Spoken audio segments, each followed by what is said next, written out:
Friends welcome back to my channel. बंधुरा आमरा चले एसेছি बासंती पुजो देखते। बछरेर प्रथम दुर्गा पुजो। तोमरा भिडियोटा पुरोटा देखबे। प्रथमे आमरा आमादेर बाजारे बासंती पुजो देखते एसेছি। एखाने প্যান্ডেলটা খুবই সুন্দর হয়েছে, কিন্তু মায়ের প্রতিমাটা ভালো করে দেখা যাচ্ছে না, তো ওর জন্য তারপর চলে আসি আমরা কলেজ গেট। এখানে নবরাত্রি ও দুর্গা পুজো দুটোই হয়, এখানে কীর্তন হচ্ছে।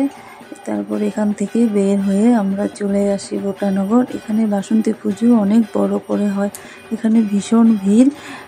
এখানে একটা প্রোগ্রাম হবে, সব ছোট ছোট বাচ্চারা সেজে বসে আছে, নাচ গান করবে। আর এখানে একজন গেস্ট আসবে, যে আমাদের সকলের ভীষণ প্রিয় চিফ মিনিস্টার হেমন্ত স্যার। তার জন্য সবাই অপেক্ষা করে আছে, কিন্তু আমরা চলে এসেছি, দেরি হয়ে যাচ্ছে। প্যান্ডেল থেকে বের হয়ে আমরা মেলাতে চলে আসি, এখানে একটু সময় কাটাই। এবার বাড়ির জন্য রওনা হচ্ছি। তো বন্ধুরা কেমন লাগলো কমেন্ট করবে, লাইক শেয়ার সাবস্ক্রাইব করবে। বাই।